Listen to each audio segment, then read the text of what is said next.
Did NASA accidentally show the Harbinger of the apocalypse, Nibiru PlanetX, on live stream?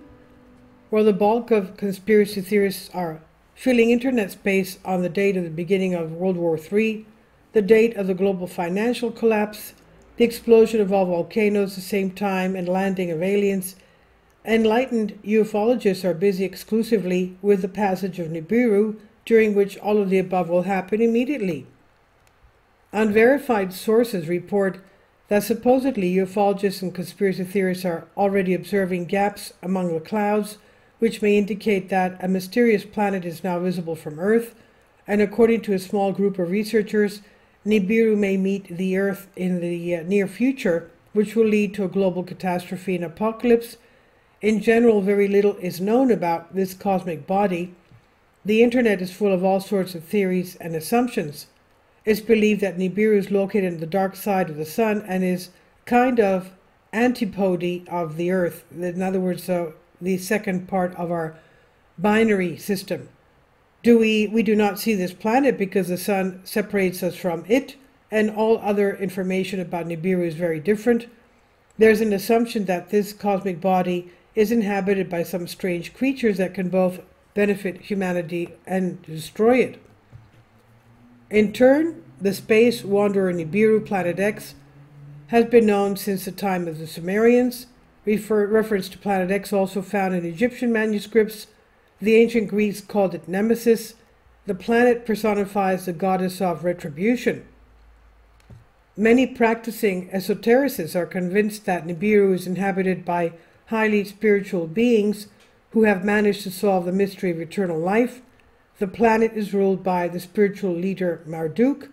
All living souls on Nibiru, according to the esoteric, are trying to help the Earth and its inhabitants get out of the darkness into which they have driven themselves.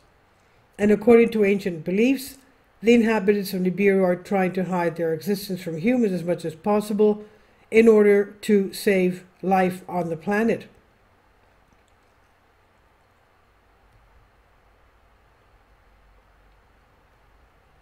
And another similar situation taking place with ufologist who apparently lost his voice, proving to everyone that there is an abnormally huge sun-like object above the eastern horizon. So we recommended watching without sound on the video here.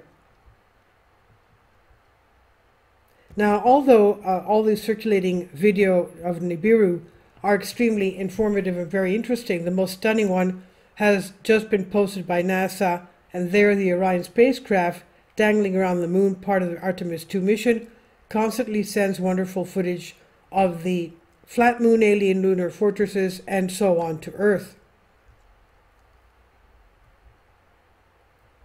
The signs, the language interpreter, while explaining behind the scenes what they see, concentrated on describing the crescent, which is, as it were, the Earth, visible from a very far distance through an oblique lens, but the translator does not see the red round thing at point blank range, as if it's not in the frame. This is not a camera glare and not the sun, since the penumbra is well traced. No one really understands what this red round space object is, but when it approaches the distance of the moon and starts to rip trucks off the road, throwing them into orbit along with the drivers, followed by the sea overflowing its banks and a global flood beginning on the planet, then everything will become clear. And of course, views here and opinions of the author did not necessarily reflect the views of Collective Spark. This is by Soul Ask on Collective Spark. Please leave your comments, and thank you for your support.